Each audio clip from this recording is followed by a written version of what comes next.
Hey hello మచ్చా, వింటున్నావా? 2026 లో engineering join అవుతున్నావా? అయితే నీకు డౌట్స్ ఉండే ఉంటాయి. సిఎస్సి తీసుకోవాలా, సిఎస్ఎం తీసుకోవాలా, ఈజీ తీసుకోవాలా, అసలు ఏ బ్రాంచ్ తీసుకోవాలి? 1 year బ్యాక్ నాకు కూడా ఇలానే ఉండేది. రాంగ్ బ్రాంచ్ సెలెక్ట్ చేస్తే కెరియర్ వేస్ట్ అయినా, కరెక్ట్ బ్రాంచ్ సెలెక్ట్ చేస్తే లైఫ్ సెట్ అయినా, మనమైతే ఈ వీడియోలో పిక్చర్ క్లారిటీగా మాట్లాడుకుందాం. లాస్ట్ వరకు చూడు మచ్చా.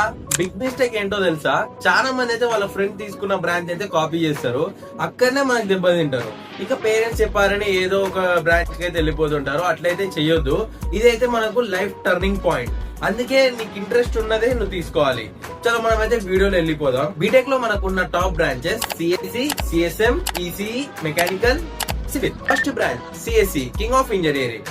నేను కూడా అదే బ్రాంచ్ అనుకో మచ్చా. సిఎస్సి వైట్ రైస్ లాంటిది, మనం ఏ కర్రీ అయినా కొని తినొచ్చు.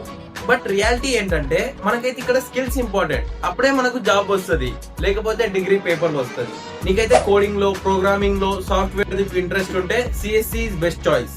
Come to the next branch AML. AML biryani లాంటిది. ఈ 2026 లో అయితే చాలా బూమ్ లో ఉంది. ChatGPT, automations, robotics etcetera. Future లో ఏఐ జాబ్స్ ఇంక్రీజ్ అవ్వచ్చు. బట్ మచ్చా, నువ్వు ఏఎంఎల్ తీసుకుంటున్నావు అంటే ఇక్కడైతే మ్యాథ్స్, కోడింగ్ చాలా ఎక్కువ ఉంటది. నీకు మ్యాథ్స్ లో ఎక్కువ ఇంట్రెస్ట్ ఉంటేనే నేనైతే సజెస్ట్ చేస్తాను నీకు ఏఎంఎల్ పోమని. నేను ఏమంటా అంటే ఏఎంఎల్ బ్రాంచ్ హైప్ కోసం జాయిన్ అవ్వకండి, ఇంట్రెస్ట్ ఉంటేనే జాయిన్ అవ్వండి. ఇంకా CSC, electronics and communication engineering, it is a balanced branch. అట్లా ఎందుకంటే ఇక్కడ సాఫ్ట్వేర్ అండ్ హార్డ్వేర్ రెండు దిక్కుడైతే ఆపర్చునిటీస్ ఉంటాయి.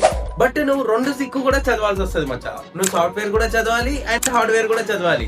చదవడం ఎక్కువ ఉంటది, కొంచెం బర్డన్ ఎక్కువ as compare to other branches. Subjects చాలా హెవీగా ఉంటాయి. నువ్వు చదవగలవు అంటేనే నేనైతే నీకు సజెస్ట్ చేస్తా ఈ బ్రాంచ్ తీసుకోమని. Now mechanical. ఓల్డ్ బ్రాంచ్ అని లైట్ గా తీసుకోక మచ్చా. మన లైఫ్ లో ఆటోమొబైల్స్, మిషన్స్ అండ్ మ్యానుఫ్యాక్చరింగ్ అయితే ఎప్పటికైనా ఉంటది. అండ్ ఇంకా ఈ బ్రాంచ్ లో నీకు గవర్నమెంట్ జాబ్స్ కి కూడా ఆపర్చునిటీస్ ఉంటాయి. దీంట్లో ప్రైవేట్ జాబ్స్ లో కొంచెం సాలరీస్ అయితే తక్కువ వస్తాయి as compare to other branches. నీకు మిషన్స్ లో, కార్స్ లో, రిపేరింగ్ లో ఇంట్రెస్ట్ ఉందంటే ఈ బ్రాంచ్ అయితే నీకోసమే. Last but not least civil. Roads, constructions, workings అన్ని వీళ్ళవే. గవర్నమెంట్ జాబ్స్ కి అయితే చాలా స్కోప్ ఉంటది. బట్ గవర్నమెంట్ కన్స్ట్రక్షన్ మీద అంత ఫోకస్ చేయదు మచ్చా. నీకు ఇంట్రెస్ట్ ఉంటే ఈ బ్రాంచ్ కూడా నీకు బెస్టే. ఓన్లీ ప్యాకేజ్ కోసం అయితే నువ్వు బ్రాంచ్ ని సెలెక్ట్ చేయకు. ఇప్పుడు బిగ్ రియాలిటీ ఏంటో తెలుసా? బెస్ట్ బ్రాంచ్ అంటే హై సాలరీ వచ్చే బ్రాంచ్ అయితే కాదు.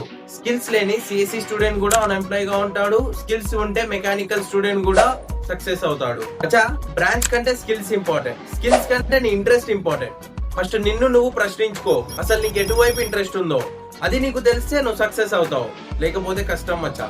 ఈ వీడియో బీటెక్ జాయిన్ అవుదాం అనుకుంటున్నా మీ ఫ్రెండ్ కి తప్పకుండా షేర్ చేయండి. ఈ వీడియో మీకు కొంచెమన్నా వర్తి అనిపిస్తే ఒక్క లైక్, షేర్ అండ్ మీరు ఏ బ్రాంచ్ తీసుకుంటున్నారో కామెంట్ చేయండి. అండ్ సబ్స్క్రైబ్ కూడా చేసుకోమచ్చా.